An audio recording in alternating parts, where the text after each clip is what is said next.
First of all, congratulations. It's just spectacular movie. You were amazing. I want to ask, first of all, I was like reuniting with some of the co-stars from the very original movie. In the first movie, we looked at just the trauma around Laurie.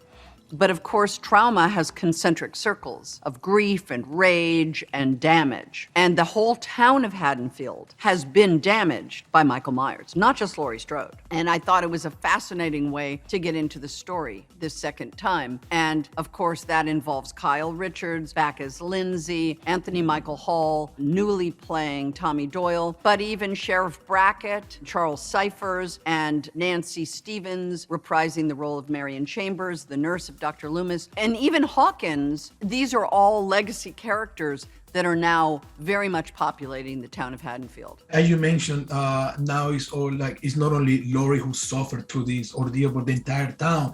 Is that validating to her, since in the first movie we saw her being like alone and even within her family, they didn't like believe her in a way.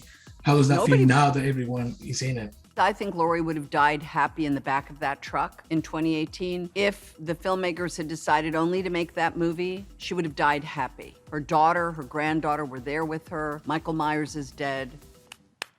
My life was complete. So I'm very happy that they were able to come up with such a clever way of continuing that story, of making a movie about community. But then, of course, it's a community out of control. The chaos, the damage, the maelstrom of rage and anger that gets stirred up with that group of people becomes a very powerful force that we've seen all around the world. Laurie has some interesting theories, we can say, about what Michael really is.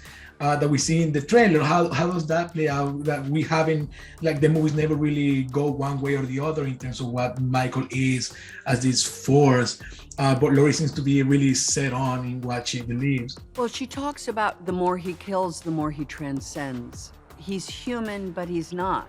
I think her setting the trap and almost getting him unleashes him in a vengeance that is so terrifying. And I'm gonna see it at the premiere. I don't wanna watch it again. I just am like, I can't, it's too much. You play not only, of course, this legendary, this iconic horror character, but you played quite a few great comedy movies, like my favorite, Freaky Friday.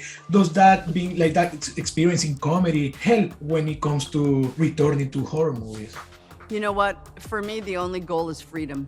I like to be free in my work. I don't like to be in my head.